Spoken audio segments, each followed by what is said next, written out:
Welcome to Post-Exertional Mayonnaise, a podcast about living with ME and chronic illness, creativity and making meaning. I'm joined today by Oonagh Cousins. Oonagh is a visiting research fellow with Oxford University and she's studying long COVID. She's a former professional rower and she's an ambassador for long COVID support charity. And she's also an anti-recovery activist, but we'll maybe get into that a little bit more later. It's brilliant. How would you describe yourself, Oonagh? Does that feel sort of like a fair description of how you see yourself? Yeah, definitely. That covered all bases, I think. Thank you. So you sort of I thought it'd be nice to talk about your rowing, and that's kind of sort of a part of who you are. I want to hear more about your sort of your chronic illness journey, and also kind of your work that you're doing in terms of your current studies. But do you want to tell us a bit about your kind of experience with rowing and what inspired you to kind of start, and what made you fall in love with it as a sport? Yeah. So I started at university. I studied at University of Cambridge, did my undergrad there, and it's quite common to just try rowing basically because they do college rowing, and I think it's like 50% of the student population tries it. So I was just a sheep. Yeah. I just did what everybody else was doing, really. My mum had rowed at university as well, and she was like, "Oh, go and try it." And so yeah, and then it kind of just went from there, really. The thing with rowing is there's always the next goal, and so it's just very easy to kind of just fall into taking it quite seriously. In terms of what made me fall in love with it, there's quite a few things. I just really enjoyed the process of kind of totally orientating myself, kind of all of life towards this one goal of being fast. Like, it was a very rewarding, kind of satisfying process, and it can become obsessive, and it's not for everyone. I was quite single-minded about it, but there is something kind of very rewarding about just doing everything in your power to be really good at something. I just found that pretty satisfying. And then also, rowing itself is just a nice thing to do. I don't know if you've ever tried it, just being on the water, and when you're rowing well and everyone around you is rowing well, the boat really flows, and you're kind of at one with nature, with the water, with the boat, and it feels effortless, even though it takes quite a lot of effort. It feels effortless. It's just this kind of, it's like this moment of flow, and it's just, I'm kind of anxiously inclined, but it was this kind of moment of peace that I would get on the water. So that was kind of an addictive feeling. And then maybe the last thing I would say, maybe that the thing that comes to mind is when you're an athlete, you learn so much all the time. It's this constant process of learning. And I know that sounds kind of crazy, right? How much can you learn about putting your oar in and out of the water? But the process of constantly trying to understand how to train better, but also kind of you learn a huge amount about yourself and also other people around you, and also just kind of general life lessons. I really feel like sport can be like a crash course in life. And I loved that. It was just this constant process of figuring stuff out, and so it was very addictive, and I did really think I'd found my thing. I felt like a real privilege to be an athlete and to be a professional athlete and be paid to do something that I loved so much. Yeah, no, thank you for that. And it gives us really insight into that the passion that you've sort of clearly had for it. I mean, the closest I got to rowing was dragon boat racing. So I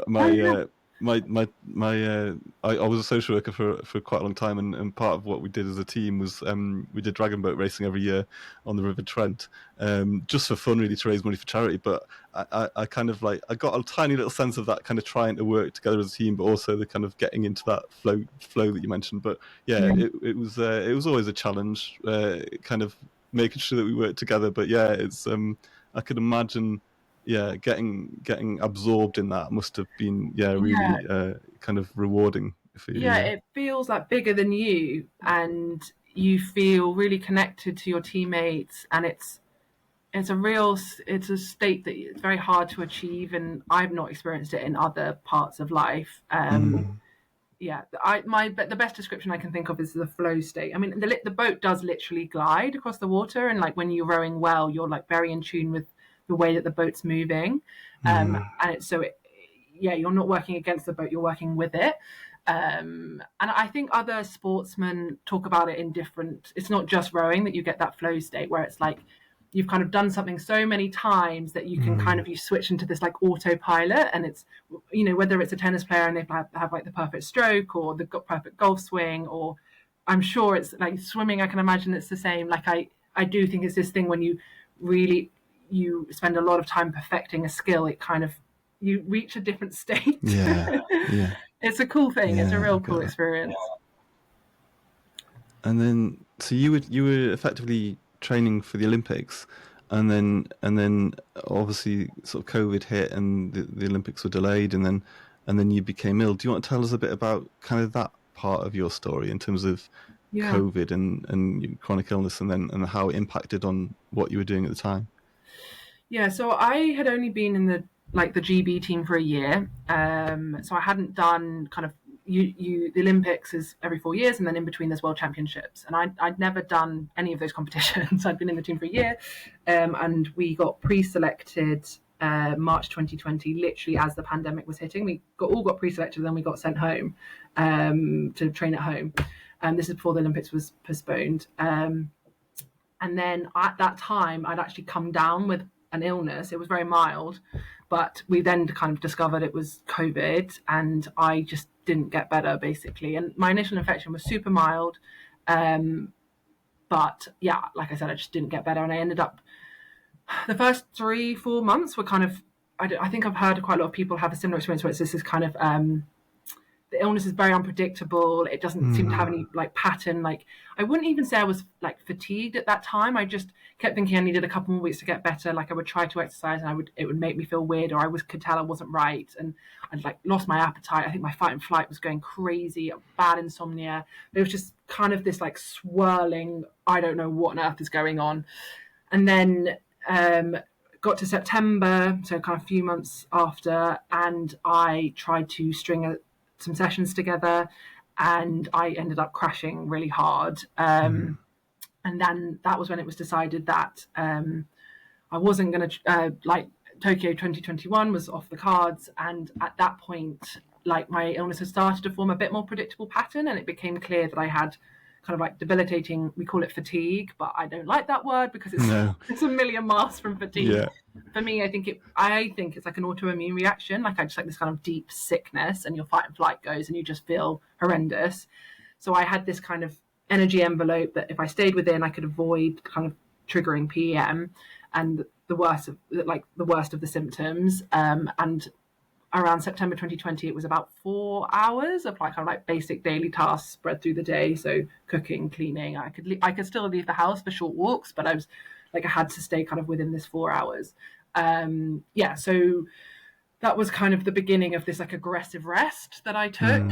And so from September 2020 to September 2021, I took like quite an extreme approach, which was just like avoid PM at all costs. And I was in a very privileged position to be able to do that. Like, British Friend continued to support me.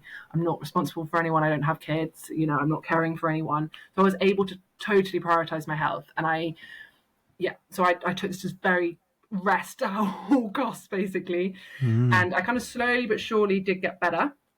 And then around this like kind of summer 2021, I'm starting to kind of feel more myself.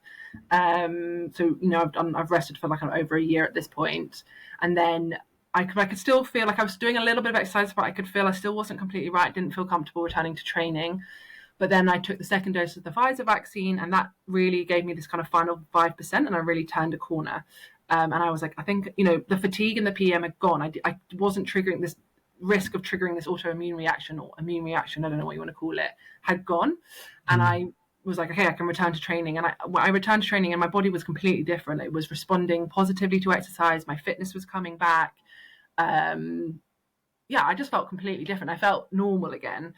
But what basically became apparent is that I still had mild dysautonomia, which I experienced as a kind of flaring up of my sympathetic system when I like pushed the training. So if I had a week where I like pushed the training a bit further than I had before, I would get a flare up on a Sunday. And it would go away with rest, and it wasn't affecting me the rest of the time. I just would get these kind of small sympathetic flare-ups. Anyway, I went to the doctors about it, and they said, yeah, you have dysautonomia, you have it mildly, but it will go away with training.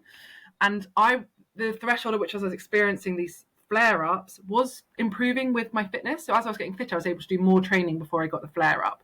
So I was like, okay, the doctors are right. Like I can train out with this, which is not the approach I'd taken with the fatigue and the PEM, right? Which was aggressive rest at all costs. But it did seem to add up to what the doctors were advising, my experience. So I kept training, and I had a really good year. I got to the point where I was training 12, 13, 14 times a week. I raced at Henley Royal. Like I really thought I was normal, and I was just kind of getting over the final remnants of the illness. Like it was black and white to what my previous year and a half had been. But so I got to the point after a year where I was like fit and fast enough to rejoin the GB team. And then that meant that my training volume picked up even more. And then I just like hit a ceiling, and I was just in this rolling sympathetic flare where I was not coming out of the sympathetic flare. And that ended up triggering like a pretty big relapse, because I was in a sympathetic flare for like a number of weeks basically. And then, so like in a couple of months I was relapsing, and I got really sick again. And I ended up retiring from professional sport at the end of 2022. And then I spent all of 2023 recovering again from that relapse. And this relapse, I had a kind of a whole different set of symptoms. It was kind of like quite bad histamine issues, bad gut issues. My blood glucose regulation was completely awry. Like menstrual symptoms all messed up. What else? I think I've missed one and I can't remember it. I've got so many symptoms I lose track of them. But yeah, what was interesting was that the fatigue and PEM of my first phase of the illness didn't come back. I was exhausted because I had all of these other symptoms, but I didn't have that like immune system reaction. It was a completely different experience of the illness. And so now I'm a lot better. Really grateful to feel a lot better. I'm not 100%. I can work maybe 30-hour week. And like I can't really exercise that much. I'm generally quite normal, I think, to the outside observer, but I just kind of have to be careful to never accumulate an energy debt, because then the symptoms can come back. So yeah, sorry, it's very hard to summarize this. No, I mean it's really interesting, and for those with us with ME, obviously kind of like we're kind of used to the post-exertional malaise and all that stuff and the ME symptoms, but it is really interesting learning about long COVID and how there's other things that kind of come in and come out, and there's different challenges there. And so what's your role look like at the minute in terms of your research work and things like that? Is that something that's kind of very much part of what your focus is on at the minute, or how does that look for you? Yeah. I mean, firstly, like I totally agree. It's interesting how you can have such different symptoms, and this is part of the reason why I like hate this word fatigue, is because I only really have the word fatigue to describe the first period of my illness, like fatigue and PM. But I just feel like, I think it was an immune system reaction, but I don't have proof of that, right? So I just feel like it doesn't. Whereas I am still experiencing fatigue now, but it's just a completely different fatigue, So yeah, it's so important, and I do think that's part of the reason there's so many misconceptions and stuff around these illnesses, is that they're these broad umbrellas for like so many different experiences. It's just when I say I've got long COVID, it's not the same as somebody else who has long COVID. It's just not. And so yeah, it's been interesting for me to experience long COVID so differently in two different ways, because I feel like I'm describing two different illnesses in many ways. Wow. Yeah. So, and then on to your next question about the research. Yeah, so this is an opportunity I'm so grateful for. I kind of half stumbled into it.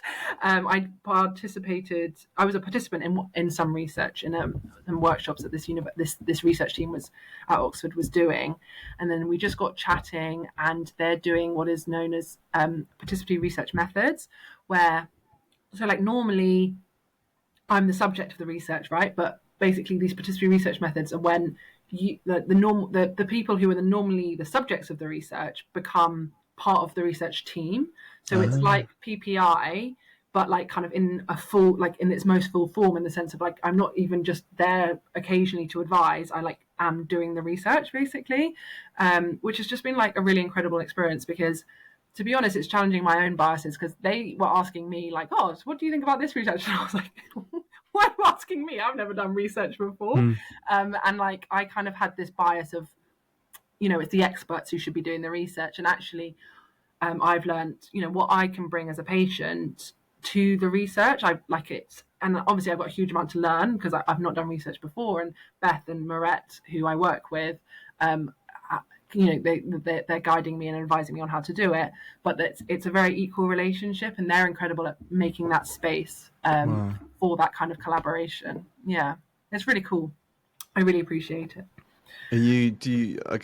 I suppose you wouldn't get involved if you didn't enjoy it, but is it something that you find, because I've spoken quite a bit on the podcast before about, we sort of tend to sort of stay away from getting too much into science research, but it's more because of my ability to process that. So it's also just my brain kind of taking on board new information and understanding it and then processing it, which some days I'm a bit better at that, and other days it's just like I might see something on Twitter or read an article about some research or something, and it just like it's sort of going in through my eyes and then it's just like disappearing again. And I think so it's a real challenge. But is it something that you find that you can sort of take on board and adapt to and learn? And I suppose it's like, is it sort of transferable skills and things?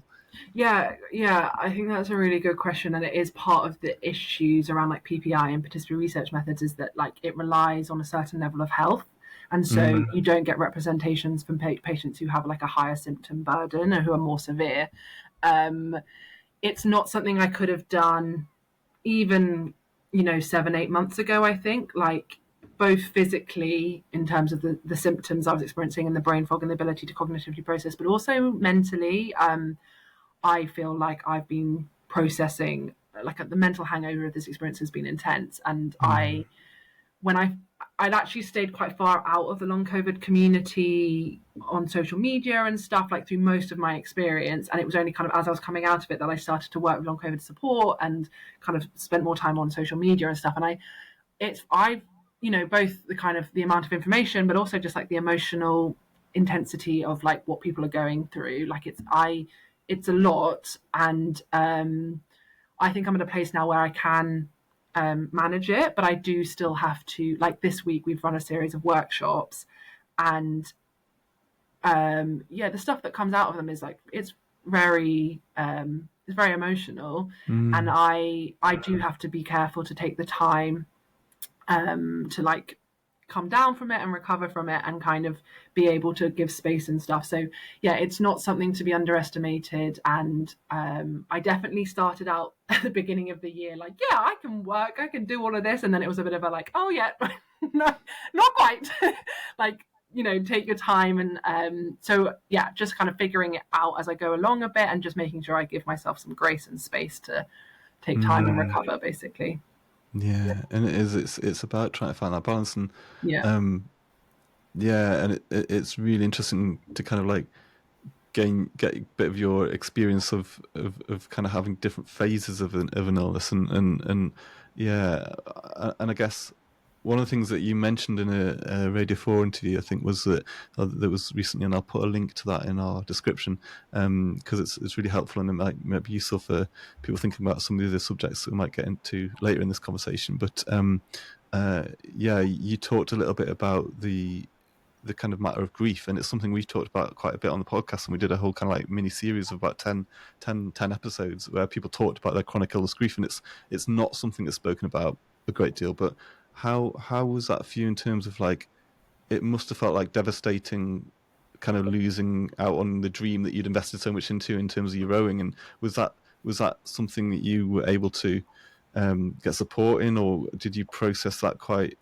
I'm not going to say easily, but was it something that you could adapt to, or was it kind of really, I guess it was devastating for you? Yes, to all of the above.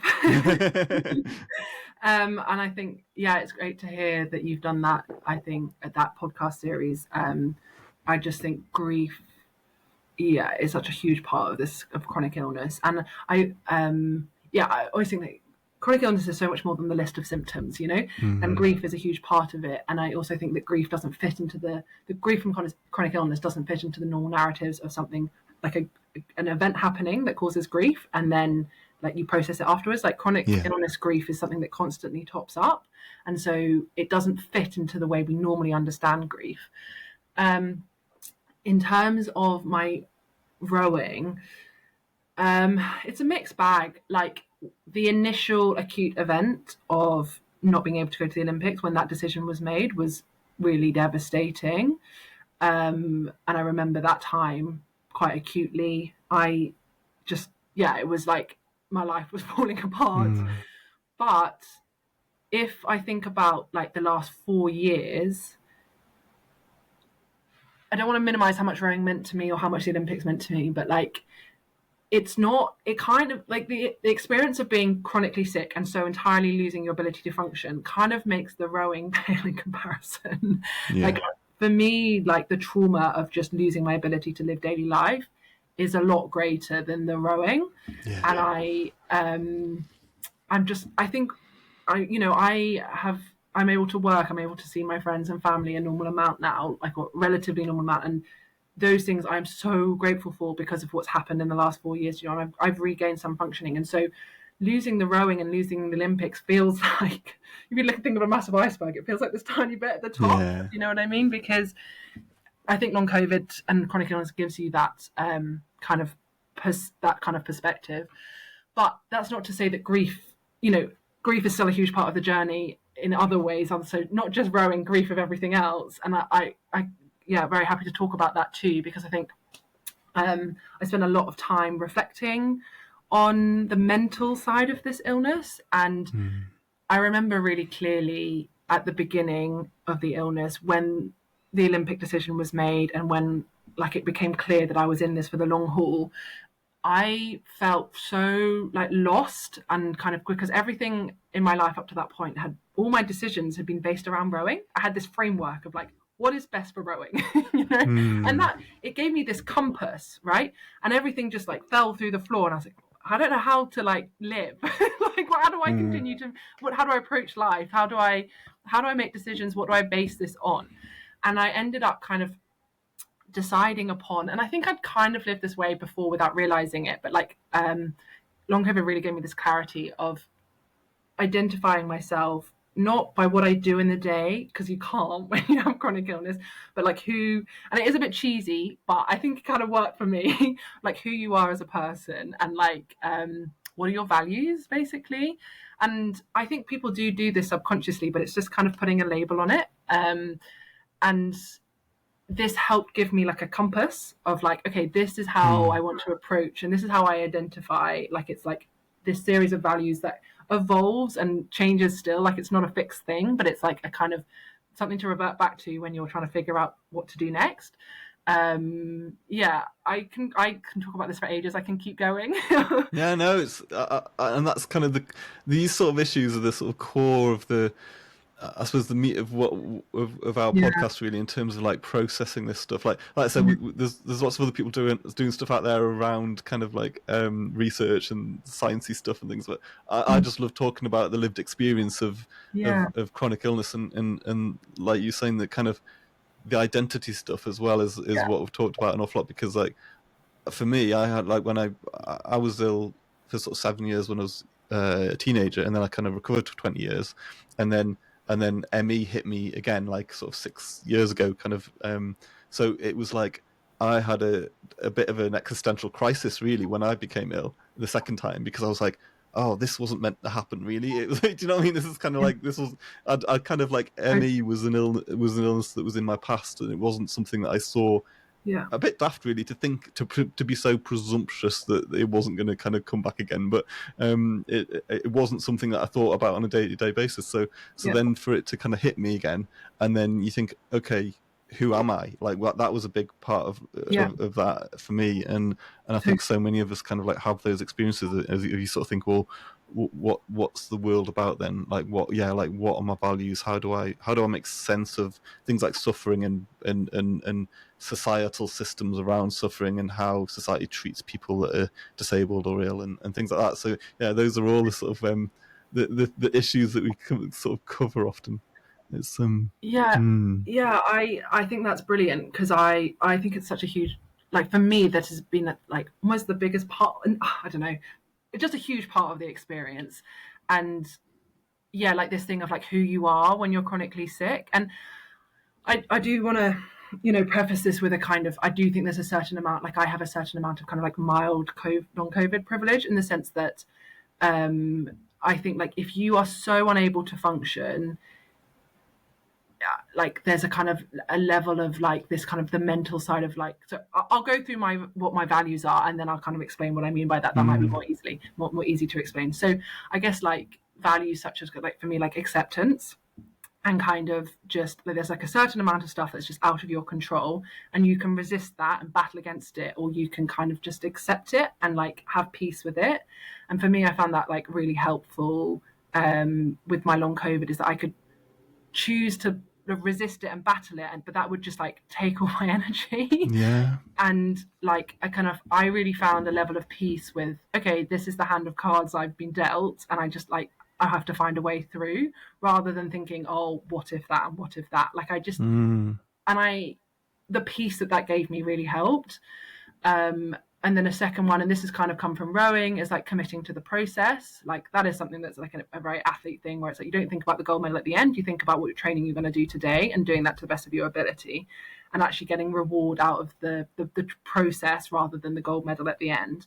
And I actually found with long COVID, there's so much like unknown, and there's so much unpredictability, and this and so much uncertainty, and the future's so scary. So I kind of just was like, today I'm just try to be really present, and just be like, Yeah. today I'm going to just do the best I can do that I know right now for my recovery, and I'm just going to, that's what I'm going to commit to, and I'm going to give myself the grace that that's the best I can do, and just Mm. allowing myself to be like, that's enough. I'm committing to the process, and that's enough.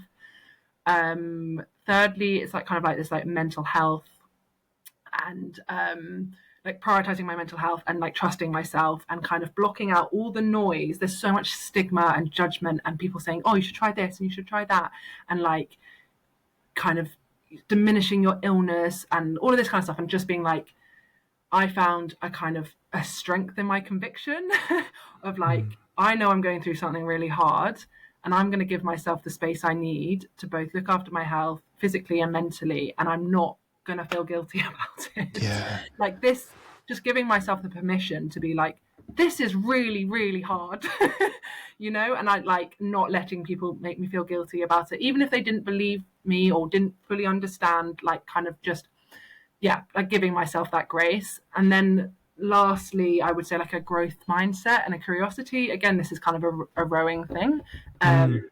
which is this sense of like everything you do in rowing. So like, so you've got massive important race coming up. Instead of seeing it as a threat, it's like an opportunity to learn, and a kind of you approach it with curiosity, and that tends to mean that you can get more out of yourself, because it's an opportunity, rather than, and it's an opportunity, and it's a positive thing, rather than this is really scary. I Mm. want to produce my best. And the best athletes know that even in your Olympic final, you're not going to produce the absolute best. Perfection doesn't exist, right? So you can't, it's unachievable. So seeing it as another opportunity to learn is a better way to approach it.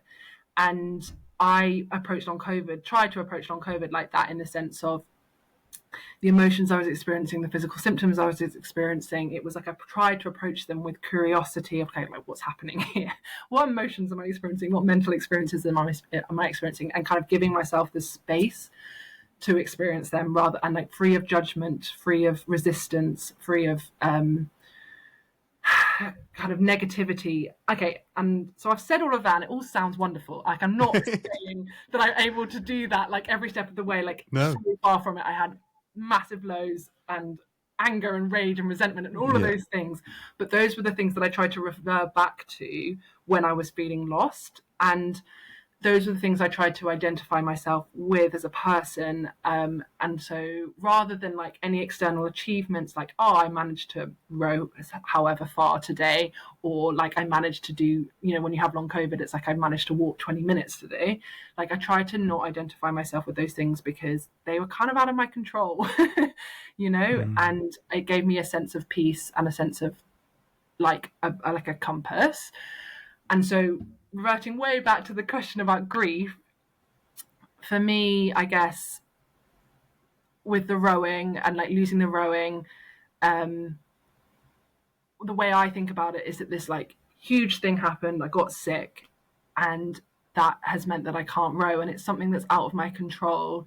And I kind of acknowledge that it was this like really terrible thing that happened, and so it's okay that I feel all of this grief. Like this grief represents how much rowing meant to me, all the work I put in, and it's this emotion that I'm experiencing, and I like make space for it, and I allow myself room for it, and I carry it with me, and but it represents something that meant a lot to me, and it's okay to feel those things, and I try to not like resist it and just kind of be like curious about it and like make space for it and honor it, because something out of my control happened and and had a sad result, and I try to kind of, it's not me, it's something that's happened to me. You know. So yeah, that's around, there's so much I could talk about this, but yeah, that's kind of it. Yeah. It's really good, and like what you're saying about, because one of the things that's been on my mind as well is like thinking about, and maybe in the future doing a podcast episode about kind of managing or kind of living with the chronic illness grief, not the grief, the guilt. It's a G. That's my sort of brain fog, cognitive dysfunction kicking in there.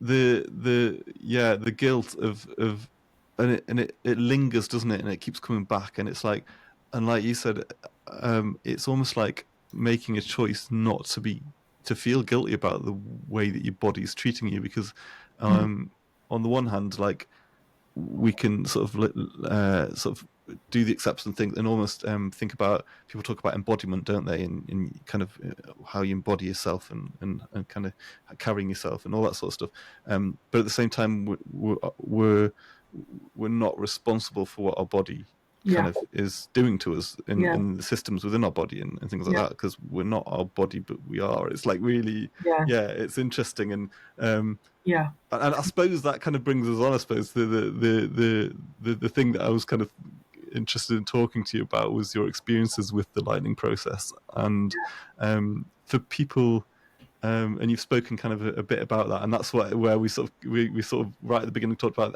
you sort of being an anti-recovery activist, and that was reference to something that Phil Parker, who runs the lightning process, talked about people that effectively like patients, really, and it seems like a really unpleasant thing to put onto people that are living with horrible illnesses. But do you want to tell us a little bit, because we've talked a few times, and this is kind of almost a bit of a inadvertent mini series about medical gaslighting as well, because it crops up again and again through the conversations and through the episodes that we have on the podcast.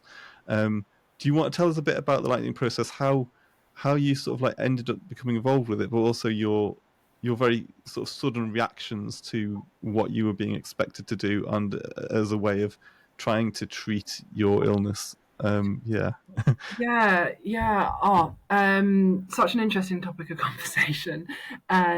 So I did the reason it came about was I did an article. I was interviewed by the BBC, October 2020, like when people started to talk about long COVID, and so they did an interviewed me about my experience, and then Phil Parker got in touch over email and basically offered it to me for free, and I honestly was a bit naive. I hadn't come across the stigma that these illnesses face, really. Like, this speaks to my privilege with this illness, because as an athlete, I think, and I had access to private health insurance, like we were in lockdown and stuff, so like everyone was quite isolated.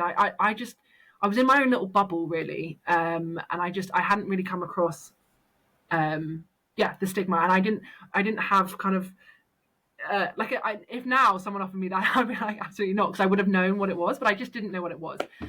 So and I mean, the fact that they were suggesting they could cure long COVID should have been a red flag, but it was kind of like sold as like a fatigue management course, and also mentioned that you could cure it, but I don't know. Well, I didn't really think, they offered it to me for free. I was sitting at home doing nothing. I was like, sure, why not? And so the idea was So it's the idea of the course is that I'll see if I can try to explain this. Mm. So the idea is that you are maintaining your symptoms, physical symptoms, through like bad nervous system signals, and you're maintaining those bad nervous system signals through they call it like the pit, which is like your negative thought process, and that's kind of reinforcing the negative nervous system, whatever that means, and that's maintaining your physical symptoms. So you're in this like vicious cycle is the premise of the course. And I just objected to it quite quickly because they start off with basically trying to point out, like they prove to you that this is what's happening by pointing out to you how awful your mental health is. So you're asked to like give yourself a gold medal for how bad your depression is, how bad your anxiety is, how bad your guilt is, how bad your shame is. And I was like, actually, I'm not doing too badly. Like the thing Yeah. is, I'd actually come, like I had spent, as I kind of have explained to you before, is like I'd spent a lot of time focusing on my mental health because I like in the first few months of when everything had happened, my mental health was all over the place, and I felt like it was really important to work on my mental health and think about it and kind of get to a good place. I'm not saying I was like happy all the time. Obviously, I wasn't. I was really sick, but I wasn't as like depressed and like anxious, and I didn't have guilt and shame like they were suggesting. So the whole premise of it like fell apart Just quite didn't add up. quickly. It just didn't add up, and so it was quite funny because they were like, "You don't have bad mental health," and so this whole thing makes me mad because they're exploiting the fact that a lot of people with chronic illness do have, understandably, bad mental Mm. health. And so they can sell it to people and be like, this is why you're sick, is because you've got bad mental health. And people think, well, my mental health is bad. Like maybe it is because of that. And, you know, I should say that I know some people do find benefits from it. And I do think there's absolutely a place for mental health support with this illness. Absolutely. And because, you know, chronic illness does affect your mental health, but it's the suggestion that you can cure a physical illness with mental health support that I have a problem with. Yeah. And they were what was really interesting because I'd never heard about the lightning process before I became ill, and then a few months after I became ill, somebody contacted me and said, "I'm doing this thing, and this is what it." Not really saying what it was, to be honest, but saying it's made a massive difference for me and things. And I googled it, and I sort of like thought they're charging an awful lot of money Mm. for you to, and at that time it was before. So this was like 2018, something like that. So it seemed and looked like you had to do it in person. So there wasn't like an online offering. It was like you literally had to go. There was a map with different, and they called them like consultants or something like that. It wasn't. It was kind of like, Yeah. and I thought, okay, so I need to pay my dedicated consultant to help get me out of my illness, and then well, and I'm thinking, well, what training have they got? Like, what? Why are they? So it's like one question leads to another question, it leads to another question, and it certainly felt like this sort of sense of, when I was thinking, well, I just can't afford it anyway. So, but it almost like compounded the gaslighting experiences that I'd had as a young person, like 20, 30 years ago. Going back and thinking, okay, so somehow I can talk myself out of this, and I knew that just wasn't the case anyway. So it sort of felt a bit of an affront, really, and then you do start, but there's always that little element of questioning your own sanity, isn't there, and questioning your own judgment about your own body, like what we were talking about before, this sort of sense of like knowing what's going on in your body, and then there was, and there's this element of ritual to it, which you were talking about in the Channel 4, the Radio 4 thing, around having to kind of stand on bits of paper and go around in circles and stuff. Do you want to tell us a little bit more about that? Because it just sounded, and I heard about that, going around on bits of paper and stuff quite a while ago, and it was something that kind of so went through social media and stuff amongst ME circles, because lots Yeah. of people with ME were kind of being encouraged to do this. And yeah, what was that about? So the idea is, so you're in the pit, you've got like bad mental health, and the idea is that when you have negative thoughts, whether that's about like the thing is, it's a bit blurry because it's like, is having fatigue a negative thought? But anyway, so it's like you have any Mm. negative thought, and you basically say stop out loud, and then you like, there's this kind of, the piece of paper on the floor is this kind of map that like you use to kind of, you step either side of the piece of paper and you like, you're yourself and then you're the coach, and you like are meant to kind of coach yourself out of these negative thoughts and to kind of create new positive thoughts, and to kind of, there's, you have to like imagine a nice place, a nice feeling, a nice color. You have to say that you love yourself and that you're a fantastic genius or something like that. And it's like basically trying to embed the positive thoughts, which then is supposed to kind of create this new nervous system pattern. There's so many issues with it because first, the idea that your physical symptoms are being maintained by a bad nervous system, that's there's no that's not good science. And then even if you took that to be true, the idea that it's your bad nervous system is being maintained by negative thoughts, that again, that's not good science. And then the third step is the idea that, say you even had a bad nervous system, the idea that you could change it with positive thoughts is also, you can't mentally, just thinking positively is not necessarily going to, yeah, like somehow rewire your nervous system. Like there's so many layers to it that are bad science. um yeah. And so I mean, like I studied neuroscience as my undergrad, so I was like, Wow. this is just like not good science. And I mean, yeah, like what you're saying about the kind of the gaslighting and the idea that you have agency over your symptoms in that way, that if you can think positive you can get better. I think it's just, I think it's like a horrible thing to say to people because it blames them. They'll argue that, they'll say, oh, we're not blaming you for your symptoms, like it's okay that you have bad mental health. But like to say that you can change your thought pattern and therefore get better, to me is blaming you for your symptoms. Yeah, because when And it doesn't work, it's your fault. Because you. exactly, and you just need to try harder to think more positively. um yeah, I just have lots of problems with it. And I also just think it's exploiting the fact that there are no treatment or very limited treatments available for these diseases, and people are absolutely desperate to get better.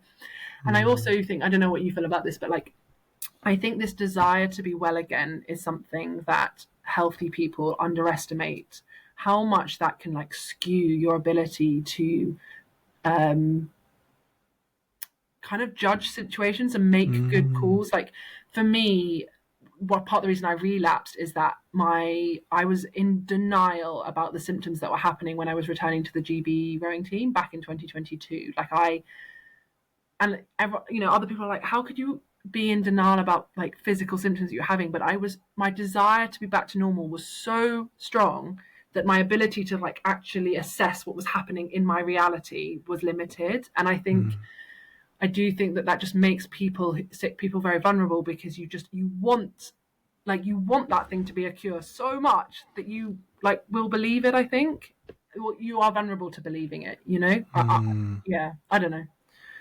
Yeah, it's interesting, definitely, and I think that's, it feels, yeah, frustrating that many of us with ME have kind of been around these sort of circles and tried a million different things under the sun, and then I think it felt really painful for those of us with ME, and expressing a sense of empathy really, because we saw long COVID patients almost going through this process again in real time, and a sense of like frustration that the history behind ME and the decades long history of disbelief and medical gaslighting, and making you doubt your own sanity and making you doubt your own body, it was then kind of like being transferred onto the long COVID cohort of people, and it felt devastating for us, I think, just to sort of watch it, and then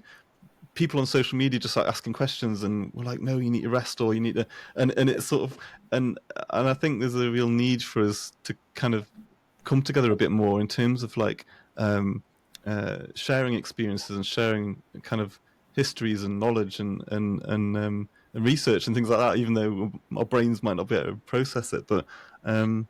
yeah, with the sort of lightning process, it feels like it almost feels like there's a sort of cult element there, doesn't it? That was kind of referred to in the radio program, but also like I was looking into different models of cults, and there's different ways of looking at cults, and it feels like something like the lightning process is almost like a cult light, almost. I think I was thinking it in the sense that it's not sort of full on.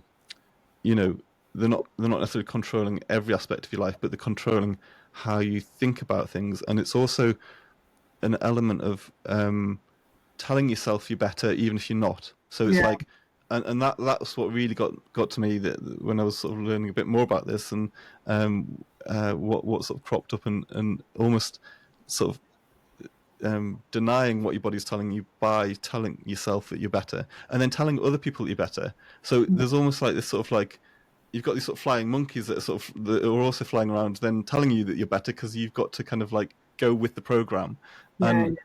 and it feels very frustrating, doesn't it? I think that there is this sort of like it feels like there's an authoritarian sort of control sort of going on there somehow through, and the Stephen Hassan, who wrote something called the bite model of authoritarian control, he talked about undue influence, and that's sort of controlling behavior, information, thought, and emotional control. So that's the sort of the elements of bite, and you can certainly see that in the sort of behavior control, because you sort of like um, you're having to adapt your behaviors to not believe what your body's telling you, but so actually probably pushing yourself harder than what you can do, and that's probably it is damaging to your body when you're living with ME or long COVID. Um, and then there's the sort of information. So you're sort of like filtering the information that's being given to you, and then processing it through this sort of strange filter of well, I'm well. So you're denying your own reality, aren't you? And Yeah. then there's the thought processes, and then the emotional side of it as well, because from what I've learned, it almost sounds a bit like that you sort of told to sort of almost like make yourself believe that you're better and make yourself be happy, or whatever the issue is for you, and that's not necessarily. And again, it's sort of denying the reality of the situation, and yeah. Yeah, I totally agree. Yeah, yes to everything you just said. That all is true, Mm. and that was very much my experience with lightning process. I looked at the bite model that you sent across, and yeah, it definitely ticks a lot of those boxes. I would say, like one of the things it said was like kind of under the thought box was like require members to internalize the group's doctrine as truth. Like that's Mm. absolutely what happens. Like I was told to not think too much. Right? Like I was told to not question it too much and just kind of buy into it blindly, which obviously major red flags. Um, and also like adopting the group's map of reality as reality. So this idea that that your thoughts are being are what's maintaining your symptoms is you're just told to buy into that, and you have to buy into that, and you're not allowed to question it, and like you have to believe that the reason you're experiencing symptoms is because your nervous system is bad, and the reason of that is because you're having negative thoughts. That's you're just telling people they have to buy into that, and that's it. Mm. And then I also think this kind of like us and them, that was I was definitely made to feel like, oh, you're just not one of us, like when I criticized it, like it's like we're slightly better than you, and like you haven't quite figured it out. Do you know what I mean? So, and the way they kind of manage to persuade people of that is they say like, and you'll see this in a lot of the lightning process groups and stuff, and like in the intro that they give to you, it's kind of people who are ready come to us. When they've done their research, then they come to us and they're ready to. Right. So it's like kind of saying like you have to prepare yourself to be ready for this. So it's kind of making you feel like unless you're ready for it, you're not quite good enough. Like you have to do your research and you have to be ready to apply to do this. And so it's kind of like being like, this is an elite group that you can be part of if you want to be, you know. And so like there's a lot of that, and then also this kind of not you can't accept any like they don't accept any criticism, like don't accept any critical information, and like if you do, you're accused of being an anti-recovery activist. Yeah. Like the idea that you can't like the idea that if you're criticizing the program you don't want to get better, like there's clearly something wrong with with your program there, like if you because like it's just like it's incredibly offensive to suggest that I don't want to get better. Do you know what I mean? And Yeah, that if you're immune to all criticism, that should be raising some red flags. yeah. Yeah, there was something else I was going to say, and I can't remember what it was now. Oh yeah, like I don't know if you've ever spoken to anyone who is an advocate for the lightning process, but they seem to like start. You know, big part of the reason that I did like speak to the press was that I know a lot of people who've been harmed by the lightning process because they essentially tell you to. It depends on the coach, by the sounds of it, or the consultant, as they call it. Um, but some coaches are encouraging people to push through and not pace, and so people are basically getting harmed because Mm. they're triggering PEM and like lowering their baseline and keep, you know, they're blaming themselves. Okay, I'm not doing the lightning process enough, I need to just keep doing the lightning process and I'll get better, and then people are just getting more and more harmed. So that was a huge part of why I spoke to the press, was because like people are really actually getting harmed by this. And so but when I and then I did have, you know, I had broadly positive feedback from that piece that I did with the BBC, but I did have a couple of negative messages, and I normally wouldn't engage that much. But there was a woman I know who, and I did engage with her, and I sent her some of the negative stories, right, and she just, and I have seen this across the board in other groups as well, is like this sense of like they absolutely cannot see the negative stories. All they can see is the positive stories, and it's Mm. like it's like kind of a bit of like brainwashing. It's like you only see your reality. You cannot see anybody else's. And like if you're asking me to believe in your story that it's been positive, you need to believe the other people who have had a negative experience. You know, you can't, like both things have to be valid. And um, if you're asking me why you get some positive stories, I think part of the issue we have is that we don't have a test for these diseases. We don't know exactly what people, you know, ME is this broad umbrella and long COVID is this broad umbrella, and it covers lots of different types of diseases. And so my impression is that it's like it's appropriate for some people, but it's not appropriate for a huge amount of other people. Mm. Mm. Yeah. And I think it's interesting because our last podcast episode was with Stacey Hart, who's a rapper, and she'd had some really difficult experiences, and I think yeah, my brain has just lost its train of thought. We've been talking But for a she while. was, yeah, she was saying something along similar lines, and I've just lost my train of thought whatsoever altogether. But Was it the yeah. brainwashing?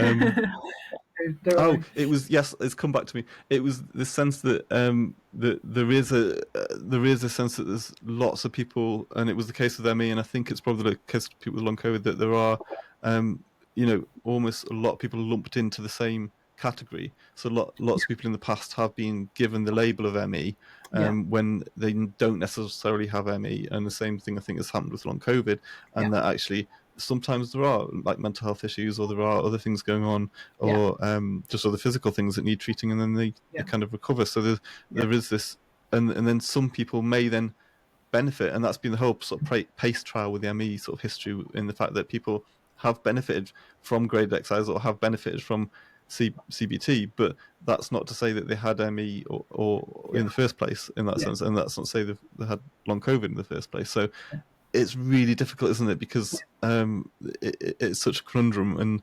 and maybe a small handful of people do benefit from some of these methods, but then there's a huge sort of swathe of people that it would do massive damage to. So, and again, sort of coming back to this sort of the emotional control and the manipulation, and yeah, yeah, making you feel sort of guilty for your own lack of improvement yeah. is so damaging. So it's not just the physical illness that you're dealing with. You're dealing with the sort of battle of the mind to try and make sense of, and coming back to those issues we talked about earlier, like about identity, who am I, all those sort of stuff. It's all a sort of a bit of a melting pot, isn't it? Yeah, it's a horrible melting pot, and people are very vulnerable. And yeah, and like I do. That's why I have such problems with the lightning process, is that they don't engage with that kind of feedback that they're doing harm, and they're exploiting the fact that it is this. You know, people are really struggling with their mental health and the identity issues and such like, and if it does help some people, that's great. And I'm not saying shut down the lightning process for everyone ever, but it's like, just, you need to be, if you're going to provide a health, if you're going to sell a health program, you have to not do any harm. That has to be your absolute priority. Yeah. And they are doing a lot of harm, and they're not engaging with that feedback. And instead, you just get accused of not wanting to get better, right? Yeah. Like, that's where my issue is, Yeah. Yeah. And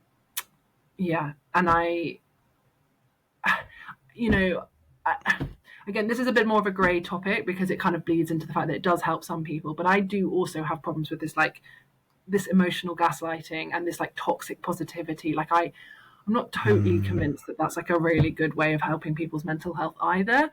Mental health is more of a grey area, and like, it's more individual, and it depends what works for you.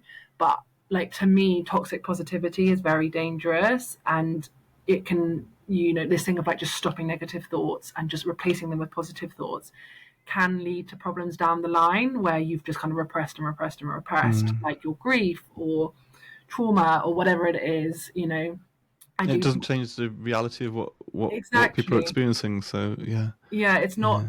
in my opinion, it's not a good way of helping people with their mental health. It's not good mental health advice.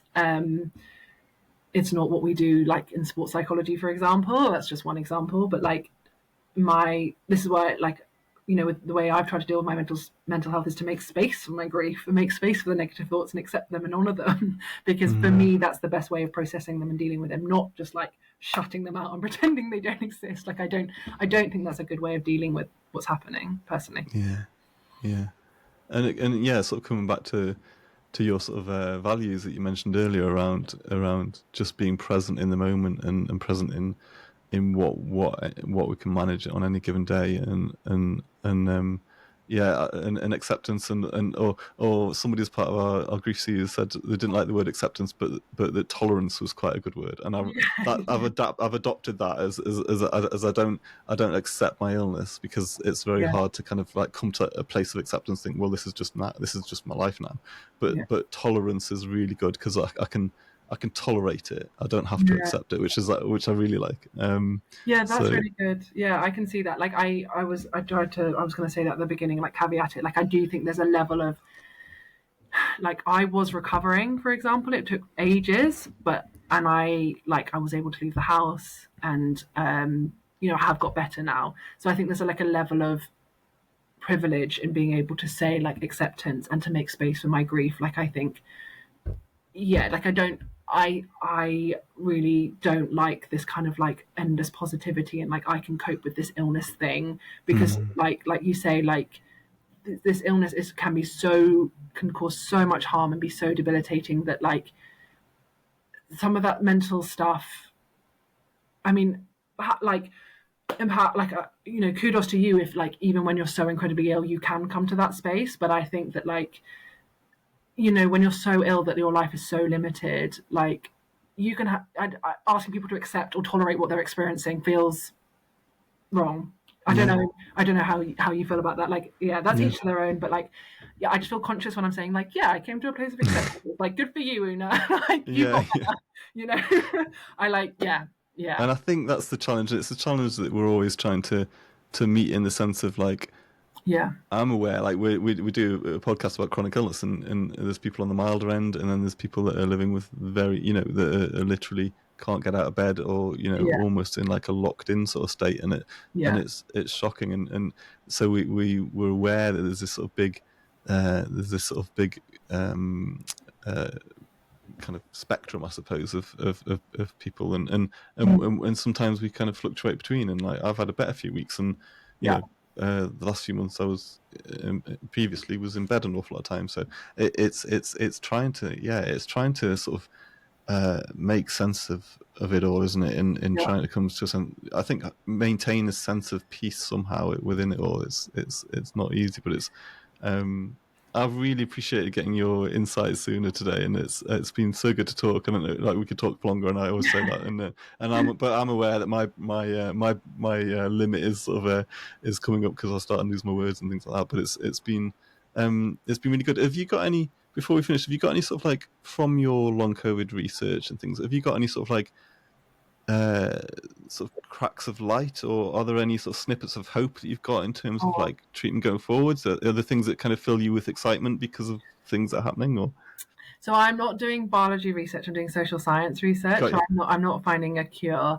That would be cool, or understanding what's going on like biologically. But I do more so social science, so like understanding the kind of the whole experience of it aside from the biology, and um, so I can't give a crack of hope through like a crack of light through that. But I do think what's something so we just ran these workshops this week, and just I am so moved by like the power of like human connection and like Mm. sharing experiences and like just the feeling of being like a space where people feel heard and comforted and reassured that there's other people going through it. Like I feel like when there's not a treatment and there's not a cure, like peer support and connecting with others is like one of the most important things we can Yeah. do, and I'm really moved by like the power of that at the moment. Mm. And that's yeah, and I think there is something we said, and like we've seen that through just doing this podcast has been really helpful for people and to connect, and that was one of our aims for it, was just that people would feel less alone through the whole process of Yeah, living with whatever chronic illness it is that we're dealing with. So yeah, thanks for that, and thanks for your time. It's been brilliant to meet you and to learn a bit more, and thanks kind of for being part of our podcast. It's been brilliant. So yeah. thank you so much. Thank you so much for having me. It's been great to chat. Yeah, really interesting conversation. Thank you.